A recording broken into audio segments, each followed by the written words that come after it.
Entonces vamos a empezar esta mañana aprendiendo sobre la amenaza de parto pretérmino y el parto en sí. Es una entidad que tenemos que aprender muy bien, su definición, su epidemiología, sus factores de riesgo, su fisiopatogenia, diagnóstico, exámenes auxiliares, la ecografía, que es un punto crucial aquí, porque nos va a determinar bien si estamos frente a una inminencia ya de parto pretérmino y cuál es el manejo. ¿A qué denominamos parto pretérmino, chicos? Escuchen bien. Parto que ocurre antes de las 37 semanas de gestación, menos de 259 días. ¿A qué le decimos amenaza de parto pretérmino? Presencia de contracciones uterinas evidenciables al tacto, con frecuencia de una de cada 10 minutos y de 30 segundos más o menos de duración en un lapso de 1 minuto, que puede causar borramiento del cervix uterino en menos del 50% y una dilatación menor de 3.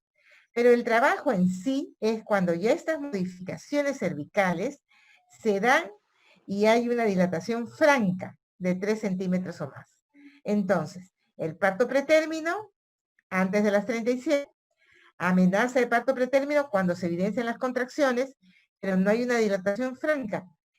El trabajo de parto pretérmino cuando ya existe una dilatación de 3 centímetros. ¿Cuál es la epidemiología? Es una de las principales causas de morbo y mortalidad perinatal, como bien decía el doctor Mascaro. Principal causa de morbo y mortalidad perinatal. Quiere decir que la mayor morbilidad en las UCI neonatales en el país están compuestas de más del 50% por bebés pretérminos, prematuros, ¿ya?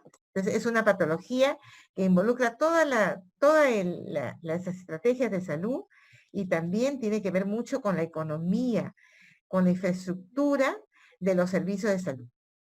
Entonces, excluidas las malformaciones congénitas, el 75% de muertes perinatales.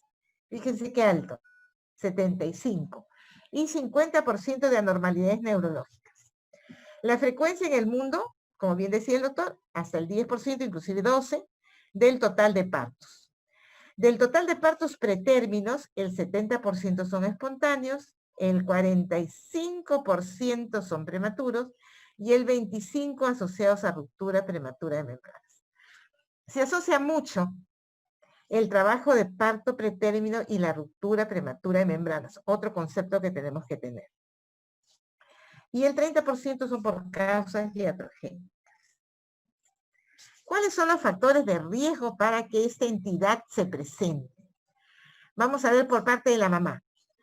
Cuando tiene ya un antecedente de parto pretérmino anterior, cuando hay una cirugía cervical de repente anteriormente, cuando hay malformaciones uterinas que hacen que la cavidad sea diferente, sea más pequeña, esté tabicada. Periodo intergenésico corto, que quiere decir que está un parto muy cerca del otro, una gestación muy cerca del otro. Y cuando hay reproducción asistida por todos los procesos que se tienen que dar en la fertilización. Ahora, con la edad, ¿dónde se presentan más? En las pequeñas, en el embarazo adolescente, más en las menores de 15 y más en las mayores de 40, con el embarazo a edades avanzadas. Entonces, está dado más el factor de riesgo en los extremos de la vida, las muy pequeñitas y las mayores de 40. Tiene que ver con el nivel socioeconómico, claro, porque tiene que ver también con la nutrición, el acceso a una educación que sea continua, el acceso a los servicios de salud y el que la paciente pueda saber bien cuáles son los factores de riesgo, qué necesita en un embarazo, acudir al centro de salud. Todo eso tiene que ver con el nivel socioeconómico de las personas. Hábitos y conductas: tabaco, drogadicción, alcoholismo, estrés físico y psíquico. Bien es cierto que en este tiempo de pandemia nos han ocurrido varios mayor incidencia de parto pretérmino, por el misma connotación de ansiedad, de aislamiento, no vienen a los controles, tienen miedo y a veces comienzan los problemas de las contracciones. Y lo otro es el inadecuado control prenatal. Ya hemos hecho control prenatal, que hemos dicho que es importantísimo que las pacientes vengan al control prenatal porque necesitamos nosotros estudiar a la paciente en cuanto a sus análisis y descubrir cómo está su bienestar con las pruebas necesarias. ¿Ya? Entonces, factores de riesgo. También tenemos una de las principales, que es infecciones. Por eso es que se relaciona mucho. Amenaza de parto pretérmino, ruptura de membranas, porque está en todo este contexto la infección. Si nosotros tenemos ruptura de membranas, puede ascender gérmenes adentro de la cavidad. Y al mismo tiempo, las membranas se pueden romper porque hay una infección vaginal. Entonces, ¿qué es lo que más se presenta? Las vaginosis bacterianas. ¿Qué es? Es una infección de la vagina por una bacteria. Entonces, estas infecciones nos traen infecciones hacia las membranas. Esto produce alteración en las contracciones uterinas, en las fibras uterinas y producen contracción. Fíjense, aumenta 1.5 a 3 veces el riesgo. La vaginosis bacteriana como factor de riesgo en la amenaza de parto pretérmino. La coriamnionitis clínica, dada por el Ureaplasma, Mycoplasma, la Gardnerella vaginalis, el Pectocercococo y los bacteroides. Complicaciones médicas, también, porque si se presenta una preeclampsia, una diabetes, enfermedades renales, anemia, sífilis, tiene mayor riesgo de que se presente una amenaza de parto pretérmino.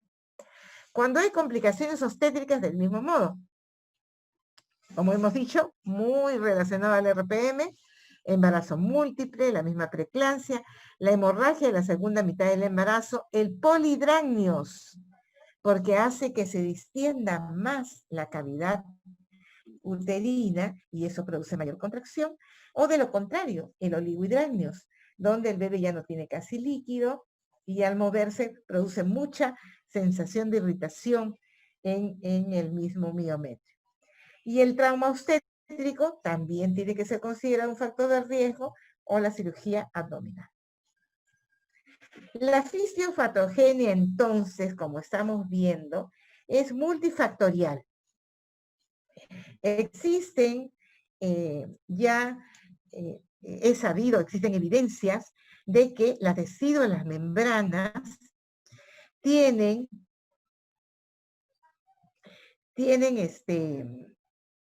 algunas aplicaciones con las cuales se va a producir la dilatación y las contracciones. Estas residuos, ¿por qué se van a alterar? Porque se activa el eje hipotálamo hipoficiario, porque hay una isquemia, porque hay una inflamación, porque hay una hemorragia y porque hay una distensión uterina. Todas estas aplicaciones, activación del eje hipotálamo, la isquemia, la inflamación, la hemorragia, la distensión, se dan por los factores de riesgo que hemos explicado hace un rato. ¿Y inciden en qué? En la decidua en las membranas, para que se activan las proteasas y se produce la dilatación cervical. O de lo contrario, las serotoninas, o sea, las proteínas, los receptores en el músculo, para que se produzca la contracción, entonces hay cambios cervicales y se activa todo el proceso del parto, de la amenaza de parto y el parto en sí. Entonces, multifactorial, volvemos a repetir, la activación temprana del eje hipotálamo hipoficiario, isquemia uteroplacentaria, inflamación local asistémica, la hemorragia residual y la distensión uterina. Y eso hace que se desencadene ya la dilatación o las contracciones. Muy bien. En el diagnóstico siempre va a estar en primer lugar la historia clínica, porque hemos visto que es multifactorial. Entonces, los antecedentes son fundamentales para describir y hacer un buen diagnóstico de amenaza de parto pretérmino o el parto pretérmino en sí. Los antecedentes, y eso está en la historia clínica. Los factores de riesgo para esta amenaza. Y luego está el cuadro clínico, la presencia de ruptura de membranas, que tenemos que evidenciarla, el cuadro clínico en sí, porque ustedes van a tener en la clínica que ver la dinámica uterina, ¿se acuerdan? La dinámica uterina, uno pone la manito sobre el abdomen y vamos a sentir las contracciones, y estas contracciones las vamos a medir. ¿Cómo? Vamos a ver su intensidad, su duración, su frecuencia. Y luego viene el tacto vaginal sí, que hemos dicho, cuando tiene amenaza no hay una dilatación frontal. En exámenes auxiliares, después vamos a tomar en cuenta la ecografía, porque la ecografía se ha convertido en una parte del diagnóstico imprescindible para poder determinar si estamos en amenaza o en parto o en inminencia de parto prematuro. En cuanto a los exámenes auxiliares, tenemos el laboratorio, el hemograma, el grupo factor, el examen de orina, su urocultivo, secreción vaginal y cultivo endocervical. ¿Se dan cuenta? Todos los exámenes van mucho a descubrir si hay una infección. Cuando nosotros tenemos una amenaza de parto pretérmino, tenemos que estar pensando en una infección. Y estamos entonces haciendo los exámenes auxiliares que nos evidencien esa infección. Entonces lo buscamos ahí. La fibrometría fetal también es importante. Su presencia en valores mayor de 50 nanogramos en la secreción cervical incrementa el riesgo de parto pretérmino. Y su valor predictivo negativo es tranquilizador en un periodo de 15 días. También se pueden medir estrenes en saliva. Tiene un incremento importante 3 a 4 semanas antes del parto, tanto pretérmino como término. Y el estriol mayor de 2 a 1 nanogramos por mililitro tiene un RR, o sea, un radio 3.4. Si la repetición a la semana también es mayor de 1, aumenta inclusive. O sea que se puede tomar ese estriol como examen de evidencia de amenaza de parto pretérmino. La ecografía. A ver, acá le damos la importancia a la ecografía que con el transcurso del tiempo cada vez se hace más importante en algunas entidades nosológicas, como es la amenaza de parto pretérmino. Fíjense, ve, ¿qué dice ahí? Predictor de parto prematuro espontáneo. La ecografía. ¿Qué vamos a tomar en cuenta en la ecografía? La longitud cervical. El acortamiento del cuello cervical es el borramiento. El cuello tiene una longitud y se dice que se va acortando cuando se va disminuyendo su longitud. Es uno de los primeros pasos que conducen al trabajo de parto pretérmino. Entonces, ¿dónde voy a ver que ese cuello se está cortando? En la ecografía, porque ahí podemos medirlo. Es estable entre las 14 y 8 semanas. Luego la disminución de esa longitud en forma gradual es normal, es gradual, pero no de un momento a otro, que cuando se produce de esa manera ya estamos frente a un parto prematuro. Sin parto prematuro previo se realiza entre las 18 y 24 semanas. Entonces debemos de mandar una ecografía con medición de longitud cervical a partir de las 18 a 24 semanas. Con parto pretérmino inclusive, esta ecografía para medir longitud cervical debe ser antes. ¿Ya? Como dice ahí, 14-16. Condiciones. Vejiga vacía, orificio cervical interno y externo deben estar visibles, hay que tomar una buena muestra, y el labio anterior y posterior deben tener el mismo grosor. Cuando nosotros podemos ubicar en la ecografía esa toma, entonces nos va a dar bien la longitud cervical. Y ahí está, fíjense chicos. Cuando el cuello está cerrado, se ve una T. Cerrado el cuello, la longitud del cervix y no hay apertura del orificio cervical interno. Cuando se va abriendo, se forma como una Y. Cuando tenemos una B, así como acá, ya esto es inminencia de parto. Ya sabemos que eso hasta es imposible, muchas veces, la mayoría de veces, detenerlo, porque ya se formó la famosa B que nos dice que está inminente el parto pretérmino. Ya se abrió, todo el orificio cervical interno, está entreabriéndose el externo y el borramiento ya es mayor. Y cuando está ya como una U, ya prácticamente está abierto. Eso es, ya se ha completado esa apertura y estamos frente a la amenaza de parto, al parto pretérmino. Muy bien. Entonces, no se olviden, en la ecografía, longitud cervical, predictor del parto pretérmino. Y ahí se ven, miren, acá se está abriendo, esta es la longitud del cuello, acá ya está la B, y acá ya se está abriendo todo. ¿Cuál es el manejo? Primero, medidas preventivas, que es lo que tenemos que hacer siempre nosotros, la educación primero que nada. Y el diagnóstico y tratamiento de la bacteriuria sintomática en el control prenatal. Para eso sirve el control prenatal. No solo voy a medir su barriguita, hacer el Leopold y los latidos. Yo tengo que preguntar primero por antecedentes. En segundo lugar, preguntar qué afecciones tiene la paciente y siempre preguntar, ¿tiene flujo vaginal? ¿Sí o no? No, sí que es normal, porque las pacientes creen que es normal. Entonces, si nosotros no preguntamos, ellas no nos van a decir. Señora, ¿tiene flujo vaginal? ¿Mancha la truza? ¿Huele mal? Ay, sí, doctora o doctor. Entonces ya tenemos que hacer los exámenes de laboratorio que hemos dicho. En medidas preventivas, si tenemos amenazas anterior de antecedente que la paciente ha tenido, abortos recurrentes, o que ha tenido siempre amenazas de parto pretérmino, inclusive podemos hacer un cerclaje cervical. ¿Qué es el cerclaje cervical? Simplemente, chicos, que se cierra el cuello mediante puntos. Entonces lo cerramos allí para que no se pueda abrir y podamos conservar al producto bien hasta que tenga una viabilidad. El dejar de fumar, dejar las drogas, reducir el estrés y la intervención nutricional importantísimo, ¿verdad? Importantísimo porque tenemos que dar buena dotación de proteínas, de albúmina, para que todo funcione bien en cuanto a la composición de las membranas, el lácteos, el corium, e inclusive la relajación del músculo uterino. Entonces, en cuanto a la ecografía de longitud cervical, que hemos dicho que es un predictor del parto prematuro espontáneo. El acortamiento del sexo es uno de los primeros pasos que conduce al trabajo de parto. Pregunta de examen, ¿verdad?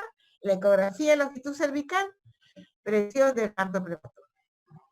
Es estable entre las 28, ya lo estamos repitiendo, y luego comienza a cortarse, pero en forma gradual, ¿no? Y ahí está la balancita, menor de 25, parto prematuro previo, y mayor de 20 milímetros sin parto prematuro previo. Entonces, en el manejo estamos viendo que interviene la edad gestacional. Es diferente tener una amenaza de parto pretérmino en un bebé menor de 30 semanas que en un bebé mayor de 30 semanas. ¿Cuándo tenemos maduración cervical? Maduración pulmonar. Mayor de 34 semanas. Entre 33 y 34 ya estamos como tranquilos con la maduración pulmonar. Si el pulmón está maduro, si este pulmón puede resistir el equilibrio del oxígeno fuera del útero, entonces ese bebé va a tener mejor pronóstico. ¿Qué es cierto? Entonces, en el manejo interviene la tocólisis, los antibióticos para poder vencer o tratar al estafilococo del grupo beta, que es uno de los que hace la infección en el cervix y puede entrar a las membranas. Tiene que ver con la neuroprotección, que hace una sustancia, que es el sulfato de magnesio, y la maduración pulmonar en sí. Manejo de la maduración, que es imprescindible que tener, si bien es cierto, una amenaza de parto pretérmino o un parto pretérmino, va a ser diferente si nosotros tenemos un prematuro muy pequeño, que pesa menos de 1500, a un prematuro que está por el borde de las 33, 34. ¿Quién es el que tiene más éxito en la sobrevida? El que tiene maduración pulmonar a partir de las 33, 34 semanas. Y pasa los 1500 más o menos en los 2 kilos. Entonces, ¿qué va a ser el tratamiento, el manejo de la amenaza de parto pretérmino? Va a incidir en poder tener el producto hasta que llegue a esa edad donde hay la maduración pulmonar. Es imprescindible que el manejo de la amenaza de parto pretérmino y del pretérmino se base en que tengamos una maduración pulmonar del bebé para tener mayor éxito. Habrá condiciones en que no se puede y vamos a tener prematuros extremos, menor de 1500, o tener que sacar un bebé por cesárea porque tiene una preeclampsia severa a pesar de que tiene 28 semanas, ¿ya? Pero siempre está que el manejo vamos a tener que darlo para poder siquiera iniciar esa maduración pulmonar. Entonces, ¿cómo se hace este manejo de la maduración pulmonar? Betametasona, 12 miligramos al día, intramuscular por 2 dosis. Entonces, ¿qué hemos aprendido? Maduración pulmonar a base de corticoides, de depósito. 12 miligramos de betametasona por día, por 2 días. No vamos a olvidarnos eso de esta clase, ¿sí? Y si no tenemos betametasona, podemos usar dexametasona. 6 miligramos cada 12, intramuscular por 4 administraciones, ¿ya? Y ahí se ve, hay estudios que lo comprueban, hay mayor reducción del síndrome de distrés respiratorio, que la dexametasona en cuanto a la beta es mejor, pero a veces no hay. Y la dexametasona, hay algunos trabajos donde encuentran mayor incidencia de sepsis puerperal. Pero si no tenemos betametasona, tenemos que usar la dexametasona. Ideal usarla entre las 26 y las 34 semanas. Ideal. Esa es la edad donde tenemos que usarla. ¿Se debe tratar? ¿Se debe hacer la tocólisis? Sí. ¿Qué vamos a considerar en el manejo? Considerar tocólisis podría realizar alguna acción beneficiosa sobre el feto, como completar un ciclo de corticoides o hacer el traslado. Entonces, ¿por qué se dice que hay recomendación tipo A en cuanto al manejo de la tocólisis? Porque es beneficioso para completar el ciclo de corticoides. Entonces, yo voy a tratar de hacer tocólisis, o sea, de anular las contracciones en esa amenaza de parto pretérmino para poder llegar a completar la maduración del pulmón, que hemos visto que podemos usar un corticoide de depósito por 2 días, o la dexametasona por 4 dosis. Entonces, ¿qué más nos dicen los trabajos de investigación con recomendación A? Que es preferible el uso de atosiban a nifedipino, por ejemplo, ahora hay atosiban, ya que tiene menos efectos secundarios y parece tener la misma efectividad. Atosiban derivado de la oxitocina, ¿no?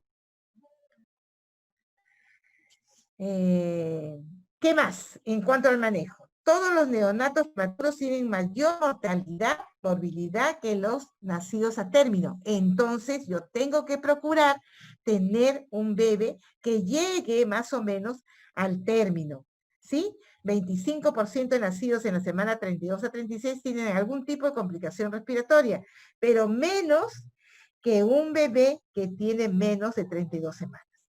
Hay que permitir a los corticoides ejercer su acción sobre la maduración pulmonar, 48 horas. Entonces, vuelvo a repetir, ¿para qué hago tocólisis yo? Uno de los fundamentales, del fundamento de hacer tocólisis es llegar a la maduración pulmonar. Y lo otro es hacer el traslado a un hospital tercer nivel. ¿Por qué tercer nivel, chicos? Porque necesitamos una UCI neonatal. Es un prematuro. Y un prematuro, ¿qué puede requerir? O sea, requiere siempre un incubador.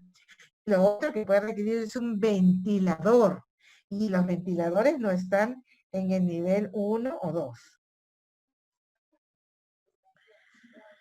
Manejo también de la tocólisis, ¿por qué hay que tratar?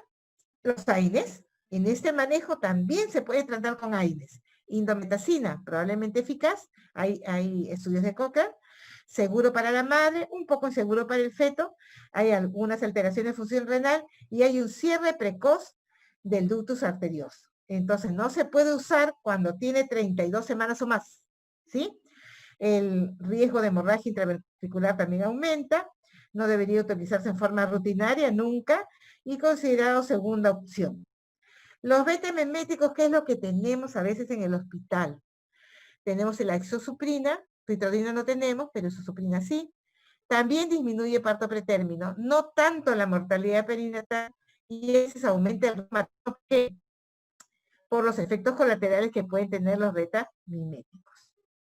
Y sulfato de magnesio se usa, pero tiene la función principal del sulfato de magnesio es la neuroprotección.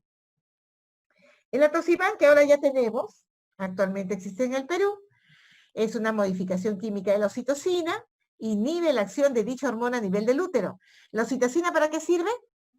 Para poder crear la contracción. Entonces, si yo tengo una droga que la anule la oxitocina, no va a haber contracciones. Ahora ya tenemos atosiban.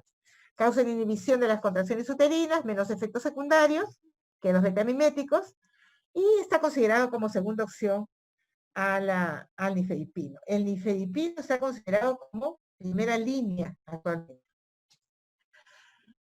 Otros estudios de Cochrane dicen que el nifedipino tiene una randomización de algunos estudios muy criticada, algún ensayo clínico controlado con placebo, no tiene pequeños estudios comparados con betamiméticos, eso sí es verdad. El resultado, mayor eficacia en disminución del parto femenino, menor mortalidad perinatal y menos efectos secundarios. Entonces la recomendación de Cochrane por encima de otros ocólisis es primera opción en nifedipino. Y es lo que usamos, ¿verdad? Bueno, ustedes no están en los servicios, pero cuando estén van a ver que usamos nifedipino. Volvemos a repetir. En el manejo, entonces, hay dos áreas fundamentales. Retardar el parto al menos 48 horas. ¿Para qué? Hemos dicho, para la función de los corticoides, los corticoides que van a poder hacer la maduración pulmonar. Y lo otro es tener el tiempo para poder manejar al bebé en otro centro especializado, o sea, hacer la referencia. El mantenimiento controversial, fíjense. Lo que más se ha demostrado en los trabajos de investigación es que la tocólisis debe darse para poder tener la maduración pulmonar necesaria y para el traslado. En el mantenimiento, algunos esquemas están propuestos, pero realmente no tiene una evidencia científica alta, ¿no? Progesterona se da para la estabilización del cuadro, en la amenaza de parto pretérmino, y también se hace a veces mantenimiento con nifedipino. No se recomienda la tocólisis de mantenimiento una vez controlada ya la amenaza de parto. Quiere decir que es igual, no tendríamos por qué darla. Es una recomendación A. Lo que sí hay que estar pendiente es el tratamiento con antibióticos por estafilococo del grupo beta. ¿En qué casos? Cuando hay trabajo de parto pretérmino, cuando hay fiebre durante el trabajo de parto, cuando hay ruptura prematura de membranas, cuando hay bacteriuria sintomática, cuando hay antecedentes de sepsis neonatal de un parto anterior, y se debe interrumpir el tratamiento siempre y cuando el parto no sea inminente. El esquema es con penicilinas, con clindamicina también se puede dar. Entonces, la profilaxis con antibióticos en mujeres con membranas de evidencia no está justificada. O sea, no es que yo le dé por si acaso, no. Volvemos a repetir, cuando hay inminencia del trabajo de parto, cuando tiene fiebre, cuando tiene membranas rotas y cuando hay bacteriuria positiva o antecedentes de sepsis neonatal o otros partos pretéritos. La neuroprotección. La parálisis cerebral es una causa más frecuente de discapacidad motora severa en la infancia. Fíjense, o sea, no es que ya salió chiquito, no. Uno es que se muere y dos, sí. El bebito se muere porque es muy chiquito. Y a veces queda con secuelas graves. Y las mayores son en el sistema nervioso central. Hay riesgo inminente de parto pretérmino, el RPM, el parto pretérmino, el parto iatrogénico también, cuando uno se deja llevar por otras cosas y las pacientes quieren ya que saquen a su bebito antes del tiempo, eso también está mal. De 24 a 34 semanas, no continuar más de 24 horas de la tocólisis o de la neuroprotección, se interrumpe el momento del parto. El sulfato de magnesio es el que se usa para la neuroprotección. La dosis de ataque, 4 gramos en 20 minutos, y luego el mantenimiento 1 gramo por hora. Y no se da en miastenia gravis. Entonces, es importante hacer la neuroprotección en el manejo del parto pretérmino con sulfato de magnesio. Hay que hacer la monitorización. Se debe realizar el control estricto, teniendo en cuenta el posible intoxicación, garantizando la presencia de reflejo rotuliano, frecuencia respiratoria y diuresis. Claro, el sulfato de magnesio produce estas patologías. Es un fármaco, si bien es cierto, nos va a proteger al bebé de daño cerebral, también puede tener sus efectos secundarios si lo dejamos más de lo normal. ¿Cuánto se debe dejar? 24 horas nada más hemos dicho, ¿no? 20 horas. ¿En dónde no se hace tocólisis? Cuando hay muerte fetal intraútero, por supuesto, cuando hay preeclampsia severa. La preeclampsia se da por la misma gestación. ¿Sí? Por la misma gestación se da la preeclampsia. Esa es su causa, la misma gestación. Entonces yo no puedo parar y querer retener la gestación si yo tengo una preeclampsia severa. Si tengo anomalías fetales incompatibles con la vida, tampoco. Tampoco, ¿verdad? Si hay una hemorragia materna con estabilidad hemodinámica, ¿voy a seguir continuando con la gestación solo porque es pequeño? No, tampoco. Si hay una infección intraamniótica, una coriamnionitis, una ruptura prematura de membranas y una infección, ya no voy a detener el parto. Y cuando hay contraindicaciones maternas al tocolítico, ¿no es cierto? Que haga una reacción alérgica o tenga una alergia. Muy bien, esa es la parte del parto pretérmino. Ahora vamos a ver sobre el parto al revés, el que se queda mucho tiempo. El que se queda mucho tiempo. Entonces, cerramos aquí. Ahora vemos el embarazo prolongado. Ya, entonces en la primera parte que hemos visto, la amenaza de parto pretérmino y el parto pretérmino. 27 semanas, contracciones uterinas, amenaza de parto, pero no hay dilatación. Cuando existe dilatación de 3 a más, ya estamos frente a un trabajo de parto bien instalado. Hay que hacer tocólisis para poder llegar a la maduración pulmonar, que más o menos se da entre las 33 y 34 semanas, y para poder referir al bebé. Un elemento importante en el diagnóstico es la longitud del cervix, que debe ser 25 milímetros. Menos de 25 milímetros o de 20 milímetros, o sea, menos de 2.5 o de 2 centímetros, ya estamos frente al diagnóstico de amenaza de parto pretérmino. Menos de 1, inminencia de parto pretérmino, la ecografía. En cuanto al otro manejo, tenemos las drogas, que son los betamiméticos, el nifedipina, bloqueadores de calcio, el Acivan, que es un derivado de ricina, y el mismo sulfato de magnesio que da la neuroprotección. Y tenemos que recordar que en la amenaza de parto pretérmino es muy importante los factores de riesgo en donde nosotros vamos a incidir para no tener amenazas de parto pretérmino. Y un punto importante en esos factores de riesgo son las infecciones vaginales, infecciones urinarias, infecciones cervicales. Es importante determinar las infecciones en el control prenatal y darles el tratamiento. Otra de las cosas es la presencia del estreptococo beta hemolítico, que hay que darle tratamiento con las penicilinas, especialmente si tenemos ya el trabajo de parto pretérmino. Ahora vamos al embarazo prolongado. Bueno, entonces ahora vamos a hablar del opuesto, ¿no es cierto? Decíamos que en la amenaza del parto pretérmino, o el parto pretérmino es aquel que es menos de 37. Ahora vamos al que se demora mucho más, al que se demora más de las 41 semanas, es el embarazo prolongado. Igual vamos a estudiar hoy día, vamos a estudiar su definición, su epidemiología, sus factores de riesgo, la fisiopatogenia, el diagnóstico de la morbilidad, los exámenes y su manejo.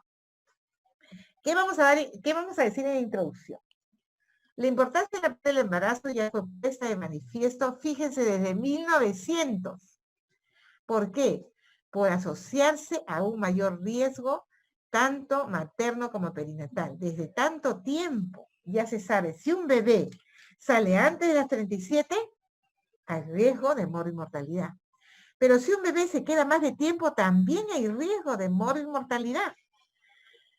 En 1954, Clifford reconoció que el embarazo prolongado podría resultar en restricción de crecimiento intraútero, al describir el síndrome de posmadurez por infección placentaria, 1954. Los embarazos prolongados suponen una media del 10% de todos los embarazos en un rango del 4 al 14. Igual que el parto más o menos va por allí en el 10%.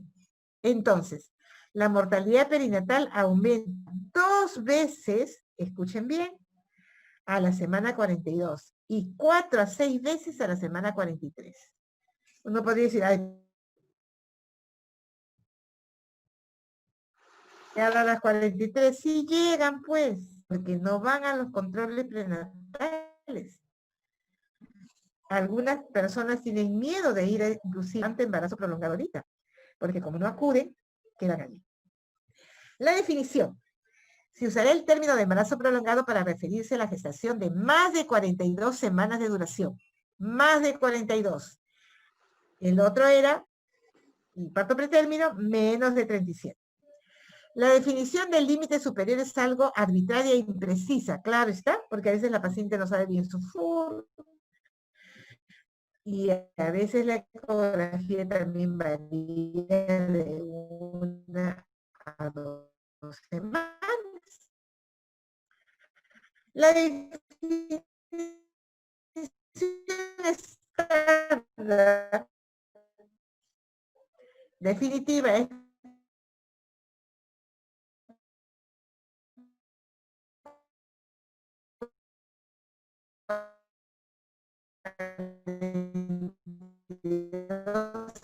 semanas completas.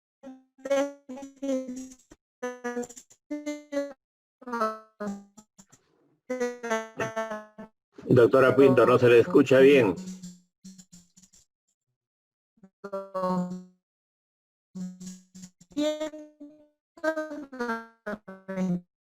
24 días. Desde el primer día del último periodo menstrual. Doctora Pinto, sí, ahora sí, ahora sí. ¿Me escucha?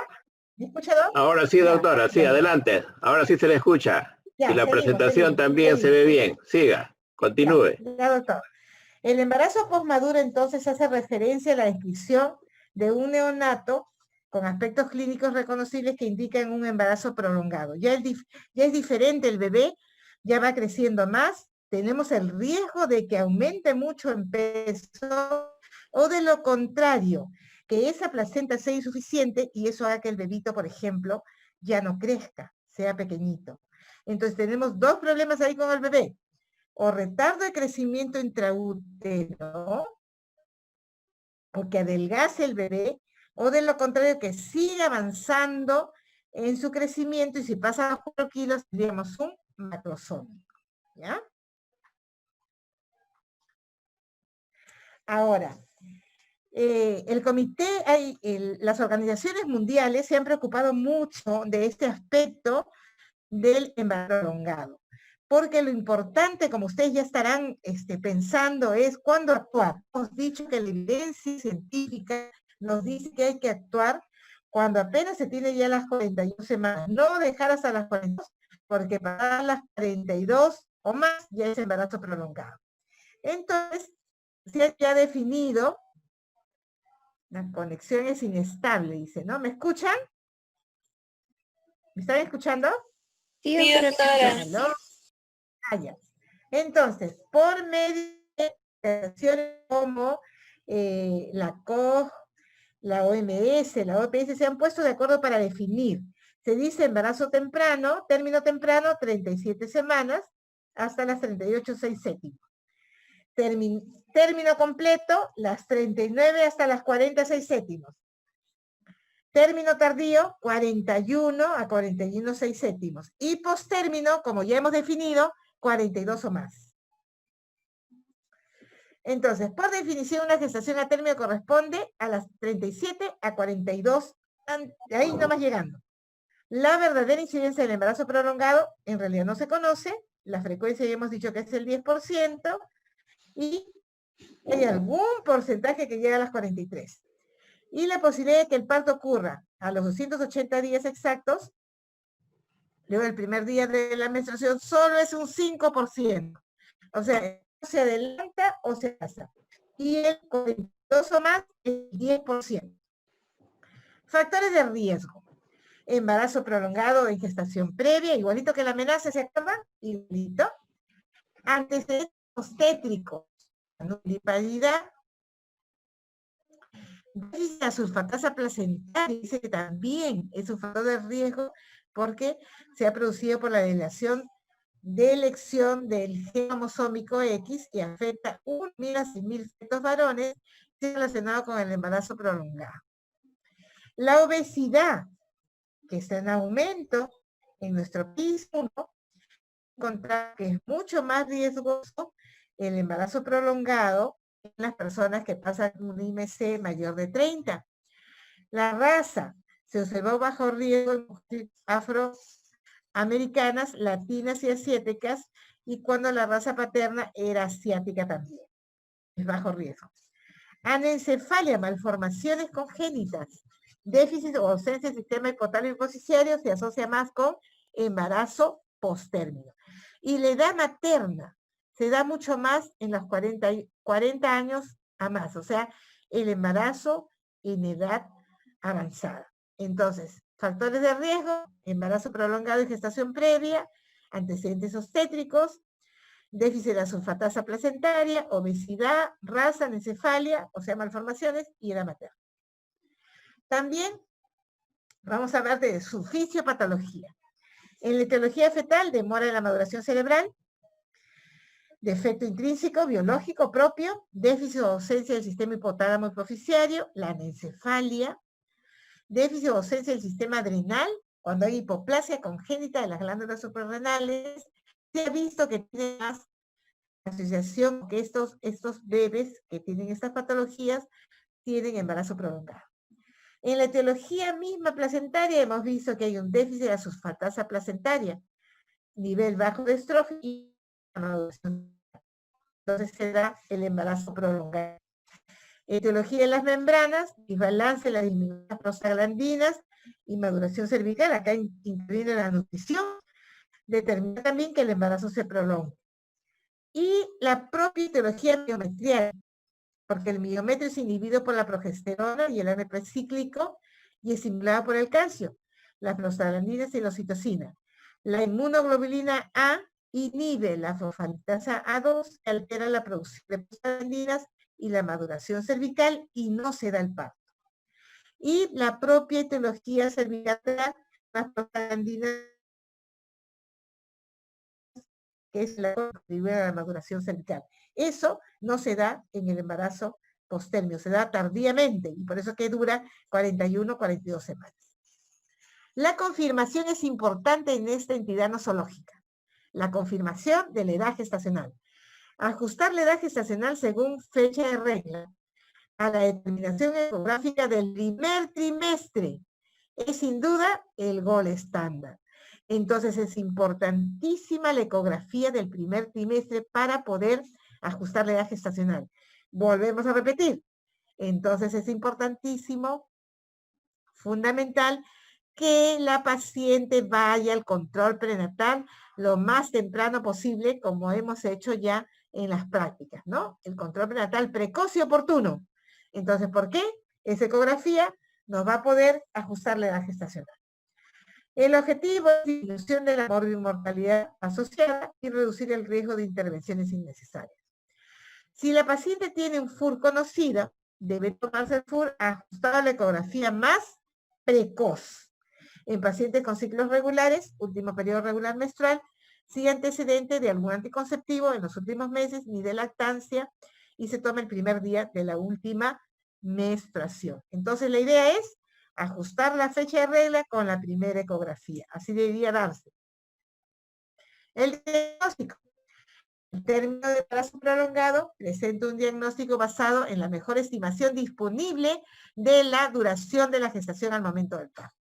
El diagnóstico óptimo de edad gestacional es entorpecido a veces por la incertidumbre en fechar el embarazo. La paciente no sabe la fecha última regla. Entonces, ¿cuándo usted hace? No sé, tu fecha última regla, no me acuerdo, si me acuerdo.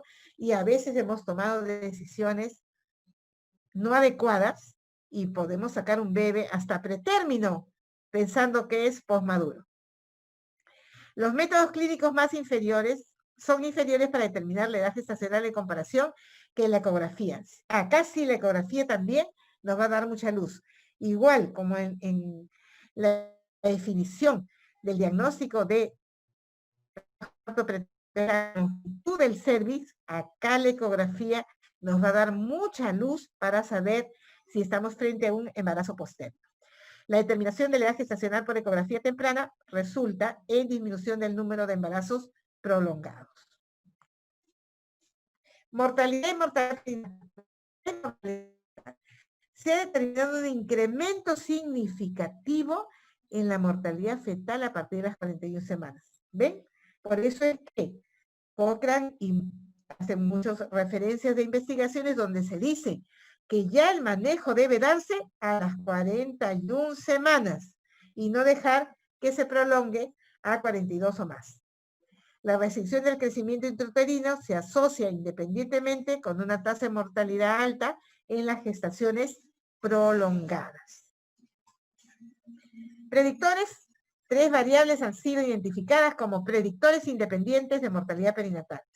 Si es perinatal, con RR5, la edad materna mayor o igual a 35, con RR 1.88, y los grandes para la edad gestacional que estuvieron asociados a un efecto protector para la perinatal, pero alteraciones en cuanto a la salida del bebé, con un RR 0.5.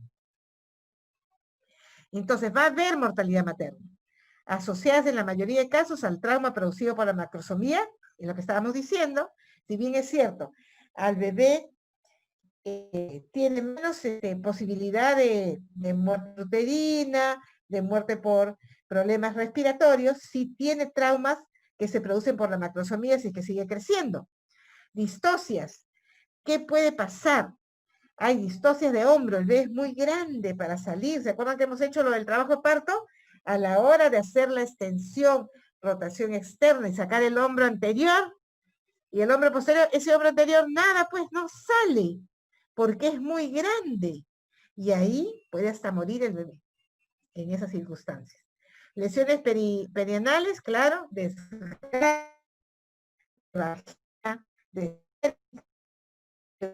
todo. Y la cesárea, que de por sí ya trae una morbilidad, porque es una operación grande. Entonces, en problemas maternos,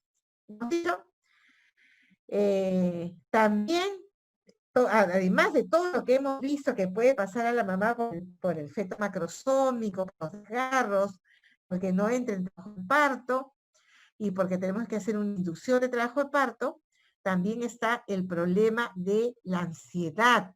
No sale su bebé. ¿Qué va a pasar? ¿Por qué no sale su bebé? ¿Por qué no inicia trabajo de parto? Y lo otro se relaciona con la intervención que ya les hemos dicho, misma de la cesárea o del parto, no, a veces con algunos instrumentos, puede ser porque el bebé no es fácil de sacar. Y el trauma físico que se puede experimentar en estos casos de bebé macrosómico. Y problemas para el infante, los asociados a función uteroplacentaria, que si la función de la placenta ya no es buena, hay una insuficiencia placentaria, hay un crecimiento poco del bebé y tiene problemas de morbilidad, porque además hay oligohidrácneos, este líquido se vuelve, hay oxigenación y puede haber una asfixia o puede haber una aspiración de este líquido. Y en la fusión placentaria normal, resultando en crecimiento fetal, puede aumentando el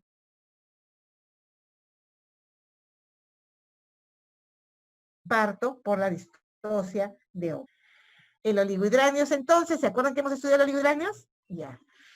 El oligohidrácneos tiene un problema en cuanto a que produce, pues, hipoxemia fetal, redistribución de flujo y todo lo demás.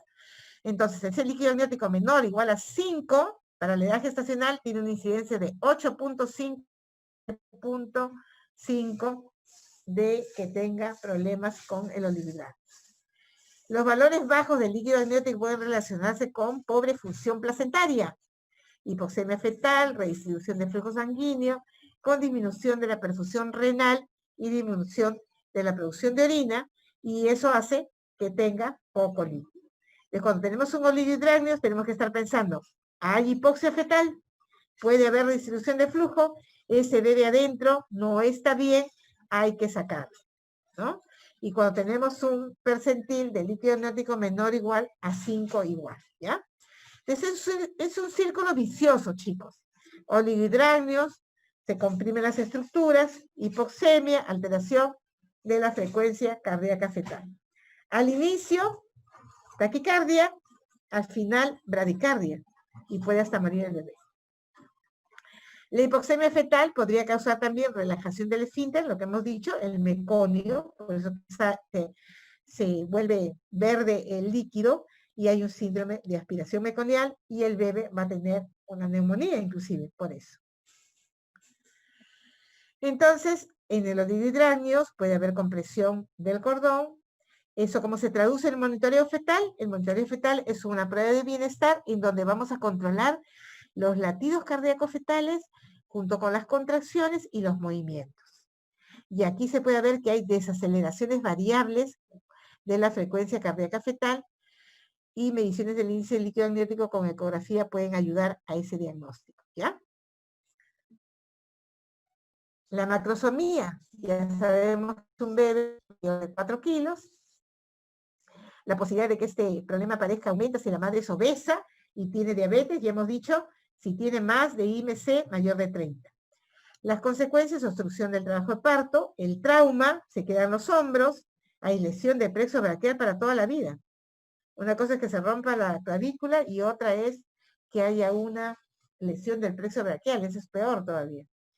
Una circunferencia abdominal fetal mayor de 36 sugiere macrosomía, vuelve a estar presente en la ecografía, una altura mayor de 40 centímetros en una mujer no obesa sugiere también macrosomía. La clínica, ¿no? Siempre la clínica primero.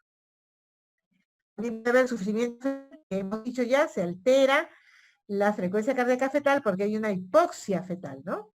La incidencia de sufrimiento fetal puede alcanzar la tercera parte de los embarazos prolongados. Fíjense, alto. La causa de esta hipoxia hay que buscarla en la insuficiencia placentaria.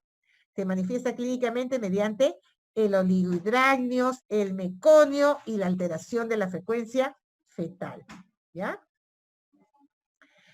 La aspiración de meconio, algunos fetos pasan por meconio respecto a la hipoxia.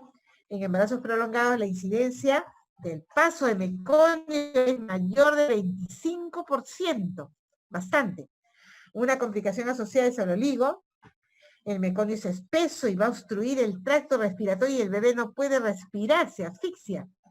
En adición, el meconio bloquea la acción del surfactante para reducir la tensión superficial y así interfiere con la función pulmonar. La insuficiencia placentaria, la reserva placentaria es comprometida para ocasionar pobre crecimiento fetal. Tenemos insuficiencia placentaria, pobre crecimiento fetal. Pérdida de la grasa fetal y del glicógeno, paso de meconio, disminución de los movimientos fetales, disminución del líquido amniótico, desaceleraciones que podemos ver en el monitoreo, y el bebé sale con bajos valores de Apgar y daño del sistema nervioso central y a veces hasta muerte. Entonces, en el feto, ¿cuál es la morbilidad? Cuando hay una insuficiencia placentaria, que el bebé tenga unos hidroides, una restricción de crecimiento, y a veces hasta muerte fetal. En cuanto a la placenta, hace su máximo tamaño y superficie a las 37 y el pico de su función se alcanza casi al mismo tiempo. Luego de esta época, la superficie de función disminuye gradualmente, entonces la placenta se vuelve insuficiente, mayor de grado 3, hay vacuolas, hay lagos venosos, hay calcificaciones que nos hacen pensar en la insuficiencia placentaria. Más aún si la ecografía muestra que hay oligohidramnios. Algoritmo del manejo del embarazo prolongado. Ojo acá. Lo primero, confirmar la edad gestacional. ¿Qué hemos aprendido? Debería ajustarse con la primera ecografía, que debería ser en el primer trimestre. Lo otro, fecha de la última menstruación, y esa ecografía que les digo. La sospecha de embarazo prolongado, con una ecografía del primer trimestre, 41 semanas, que sale 41 semanas o más. Cuando estamos en un embarazo de 40 a 41 semanas, ¿qué hacemos? Hospitalizamos. ¿Para qué? Para poder hacer las pruebas de bienestar fetal. Su ecografía Doppler, su perfil biofísico y su monitoreo. Y la evaluación del bienestar fetal 2 veces por semana para aquellas pacientes que están llegando a las 41 semanas. ¿Ya? No se olviden. Con la ecografía, la sospecha de embarazo prolongado cuando estamos con una ecografía que nos dice que ya tiene 41, hospitalizar, las pruebas de bienestar fetal y deben de hacerse 2 veces por semana. Entonces, estimación de la edad, hospitalizar y realizar la ecografía obstétrica. Eso se llama vigilar el bienestar fetal con el monitoreo, perfil biofísico y el Doppler fetal. Entonces, frente a esto, tenemos que estar siempre cuando tenemos una gestación ya que está llegando a las 41 o finalizando las 41. ¿Ya? Y las recomendaciones, según los trabajos de investigación, B, inicio de control fetal a partir de las 41 semanas. A, recuento materno de los movimientos fetales es fundamental en el embarazo prolongado. El embarazo prolongado es fundamental, porque el movimiento nos va a dar, del feto nos va a dar su bienestar. Si el bebé se mueve menos, quiere decir que adentro ya no tiene posibilidad porque esté con menos oxígeno, porque no tenga líquido, porque no tenga espacio.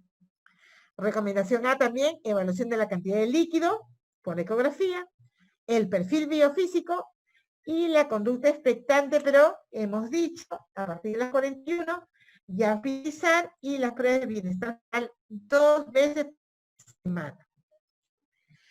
¿Qué hacemos cuando todo está bien y tiene las 41 semanas? Podemos inducir. Inducimos con sustancias que nos provoquen contracciones uterinas. Eso es la oxitocina. Pero para eso el cuello del útero tiene que tener pues una condición necesaria para que comience a dilatar.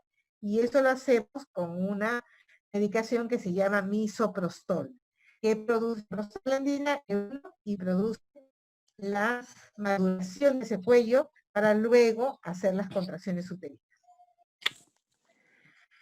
Y cuando no tener parto vaginal, porque todas las condiciones nos dice que ya hay placentaria o un oligohidramnio o muy grande, tenemos que hacer la cesárea. Muy bien, chicos, eso es todo frente a estas dos entidades que son fundamentales, como son el parto pretérmino, que nos da mucho problema de morbimortalidad neonatal y requiere servicios especializados con unidades de servicios que tengan unidad de cuidados intensivos. Y lo otro es el embarazo de parto prolongado, que nos va a traer morbilidad en el feto, sufrimiento fetal, oligohidramnios, retardo de crecimiento o un bebé macrosómico. Y lo mismo sobre la mamá, que puede tener problemas de traumas, y terminar a veces hasta sin útero, porque se puede ver el útero de un parto de un bebé tan grande, ¿ya? Bueno, eso es lo que quería compartir con ustedes, a ver si hay alguna pregunta, porque luego tienen que dar un examen, ¿no? Sí, doctora, muchas gracias. Doctora, ¿usted cree que podría volver a repetir la primera diapositiva, la diapositiva número 4, que sea definición? Porque como que se le fue la señal y no le llegamos a entender esa diapositiva. Por favor. Ya.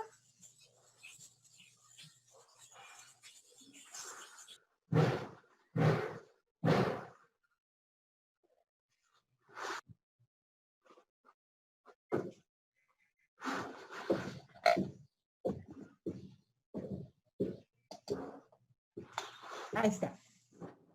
Definición de embarazo prolongado. La gestación de 42 semanas a más, 294 días. Esto es lo que se estipula como embarazo prolongado, definido actualmente por el comité de revisión de estas definiciones, como es la COG. 42 semanas ya es un embarazo por término, larga, ¿ya? En esta definición está la COG, la OMS, la FIGO, 42 semanas completas a más. Y para esto que se usa, para ese diagnóstico, la fecha de última regla y además la ecografía del primer trimestre. Ahí es donde tenemos dificultades porque a veces no las tenemos. Dicen, en muchas definiciones dicen, realmente la definición es incierta, es arbitraria e imprecisa, porque no tenemos a veces una ayuda que nos dé mayor luz para poder tener bien fechada la edad gestacional. Pero, en definición, por todos los medios que nosotros podemos tomar para poder hacer la definición de embarazo, cuando tenemos 40 semanas más, ya estamos en un embarazo prolongado. 294 días. ¿Bien, chicos? Gracias, Sí. doctora. Doctora Pinto, a ver si los alumnos tienen algunas preguntas que lo pueden hacer directamente o a través del chat para que se amplíe o para que se fijen algunos criterios. Por ejemplo, acá en el chat hay una pregunta, doctora. ¿Podría repetir los parámetros de longitud cervical por ecografía para el diagnóstico de amenaza de parto pretérmino? Ya, perfecto. La longitud cervical nos ayuda al diagnóstico, es un predictor del embarazo de parto pretérmino. Cuando tenemos un cuello menor de 25 milímetros, o sea, menos de 2.5, son un diagnóstico de amenaza de parto pretérmino. Mucho más si tenemos la medición de 2 centímetros o 20 milímetros. Quiere decir que nosotros ya tenemos que estar pendientes de hacer el manejo cuando la longitud cervical es 2.5. Y eso se puede probar en la ecografía. Y cuando la ecografía vemos como una V entre el cuello y la presentación, como una V, así, una V chica, ya eso ya es como una tunelización del cuello. Quiere decir que ya está a punto de abrir. Porque lo normal es que se vea una T. O sea, el cuellito tiene que estar cerrado y forma una T. Pero cuando está bien, cervical, parece que el centro es externo. La longitud del cervical es 3.5. Entonces, cuando ya estamos 2.5 para abajo, ya estamos hablando de amenaza. Cuando estamos hablando 2 centímetros, confirmadísimo. Y cuando tenemos 1 centímetro de longitud cervical, ya estamos frente a un embarazo, un parto pretermino inminente. ¿Ya, chicos? Muy bien, gracias, doctora. ¿Alguna otra pregunta, jóvenes? Hay que preguntar. Así se fijan conceptos, se amplía, se hacen precisiones y no hay ningún problema en que se pregunte o incluso que se equivoquen preguntando. Hay todo el derecho de equivocarse, pero hay que participar.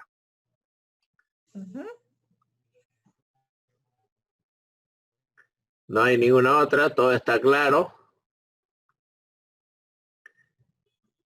Doctor Mascaro, hay una pregunta en el chat. A ver.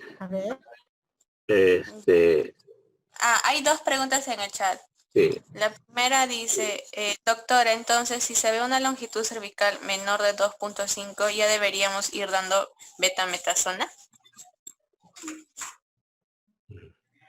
Si el bebé tiene menos de 34 semanas, sí, ya deberíamos ir dando betametasona.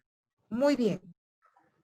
Ya tenemos que estar pensando en que puede avanzar esa amenaza de parto pretérmino.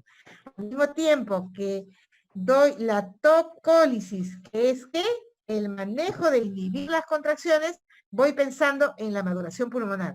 Si el bebé tiene más de 34, ya como que estoy más tranquilo en eso.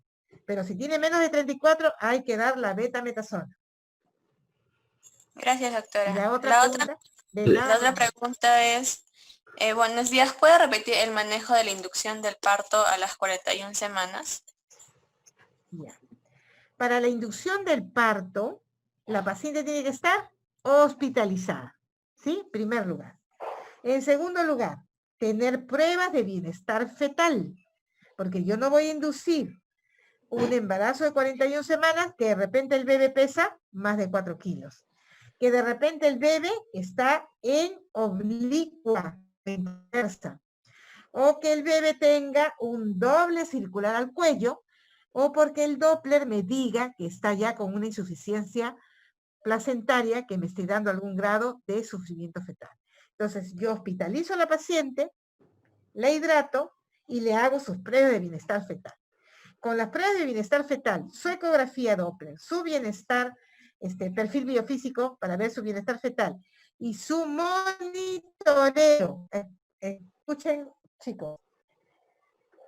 Hay una prueba de monitoreo que tiene un estresor, o sea, que produce contracciones uterinas. Eso se llama monitoreo fetal estresante. ¿Por qué se llama estresante? Porque uso algo que estrese la situación, que produzca contracciones. Eso es lo que se debe tomar cuando uno dice, vamos a inducir una paciente de 41 semanas a más para que no llegue a las 42, que ya es embarazo prolongado. Entonces, ponemos oxitocina, que es una droga que produce contracciones, ¿no es cierto? Contracciones produce. Y hacemos la evaluación gráfica de los latidos cardíacos fetales con las contracciones uterinas.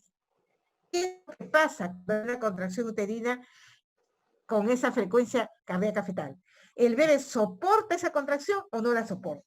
Si no la soporta la contracción y se caen los latidos cardíacos fetales, se llama desaceleración.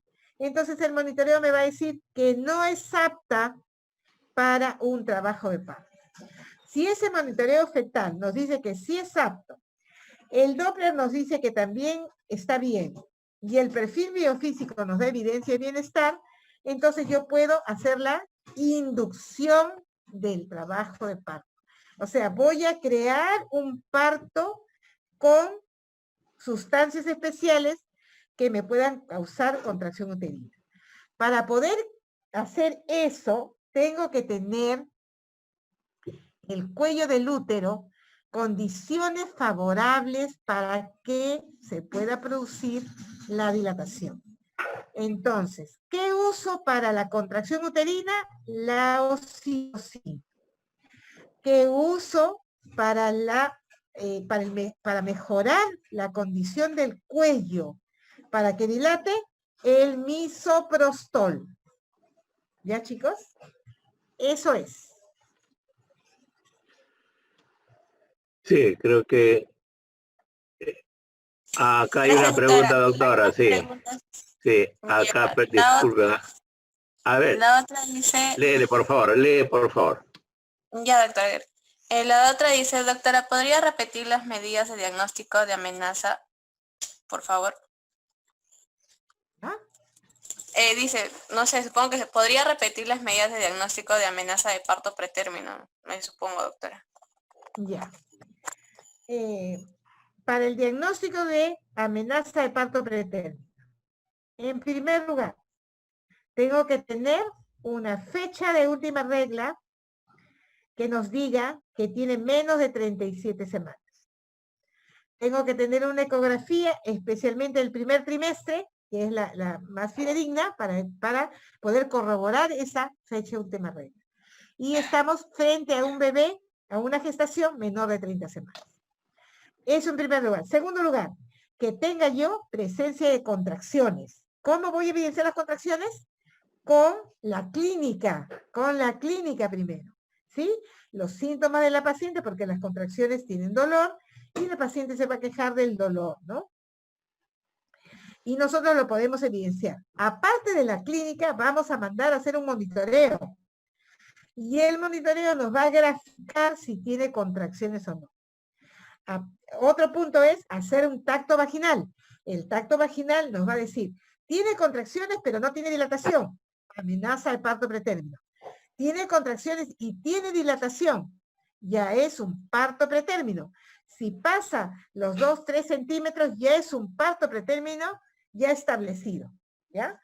¿Qué otro diagnóstico vamos a tener? La ecografía de por sí, por las medidas que hace del diámetro biparietal de la cabecita del bebé, por el diámetro del fémur nos va a dar una edad gestacional. Además de otros parámetros que hay también, ¿eh? Y otros parámetros en la ecografía que nos da edad gestacional, pero esos son los principales. Diámetro biparietal y longitud del fémur. Nos da el diagnóstico de la ecografía. Ahora, cuando ya estamos en esa situación que nos da la edad de la ecografía, ¿qué hace el ecografista especializado en medicina fetal? Va a medir la longitud del cuello. Si la longitud del cuello, el cuello uterino, el cervix, ¿no es cierto? El cervix, en la gestación tiene que estar cerrado, ¿verdad? Porque la gestación normal no tiene por qué ni perder líquido, ni sangrar. Entonces, si yo con la ecografía ubico el cuello del útero, voy a ver lo que está cerrado. Cerrado quiere decir que no está abierto, que no hay ninguna imagen que nos diga que está abierto un orificio. Si en esa ecografía, esa longitud, lo mide por debajo de 2.5, ya estoy teniendo un diagnóstico de amenaza de parto pretérmino. Realmente establecida si es menor de 2 y si es menor de 1, ya estamos en evidencia de un parto pretérmino ya, que se va a dar cerquita.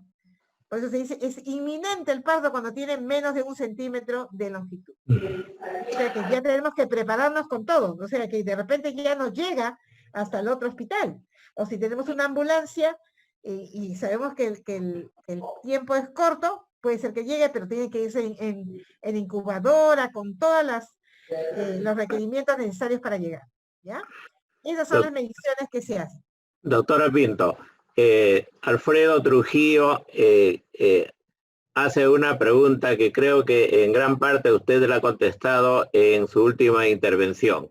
Dice, para poder enfatizar en este tema, ajá, ¿existe algún marcador predictivo del desarrollo de un parto pretérmino? Exacto, sí existe y es la medición de la longitud del cervix. Pregunta de examen también muchas veces, ¿no? Sí. La longitud del cervix. Pero lo importante es saberlo, conocerlo, porque ¿quién es el que va a indicar eso? El médico. El médico lo indica. Entonces, si ustedes no tienen idea, van a mandar una ecografía así, nada más. Es pretérmino, ya le mando su ecografía para ver si tiene 30 semanas o no. No le estoy mandando en la ecografía la indicación que dice medición de la longitud del cervix. El que sabe indica. Si no lo saben, no lo van a indicar. Doctora, aquí habría que rematar cómo se hace la medición del cuello uterino, para que quede claro para los alumnos. Ya, la medición del cuello uterino la van a hacer con un transductor vaginal en la ecografía.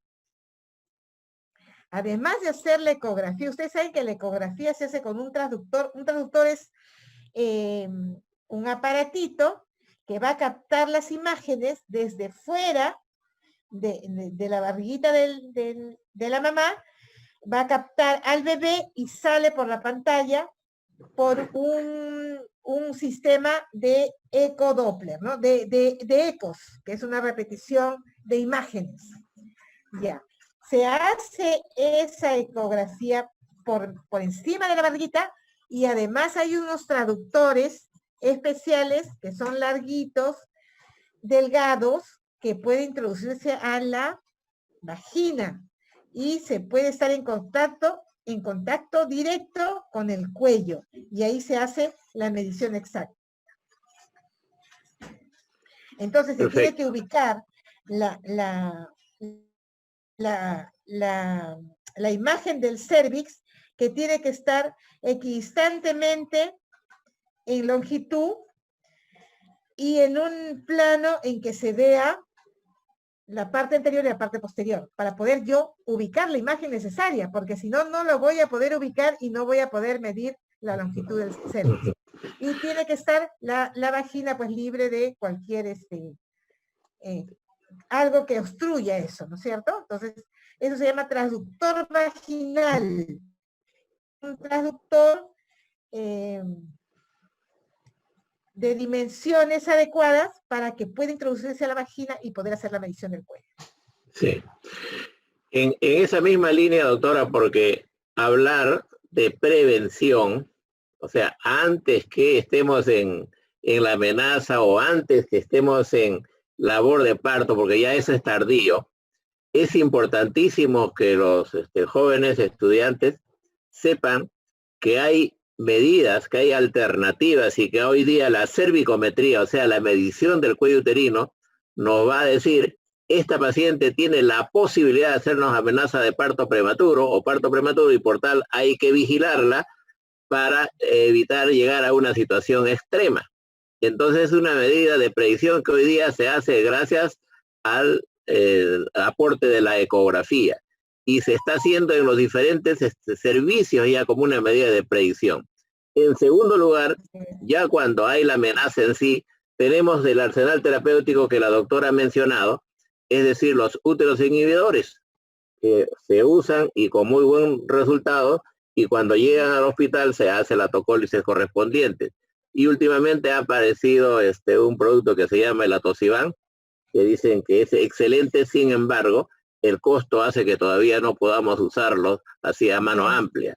Pero todos los jóvenes deben saber que si bien es cierto que hay que estar preparados para manejar el cuadro clínico, es mejor evitar o aplicar las medidas antes que haya amenaza o trabajo de parto prematuro.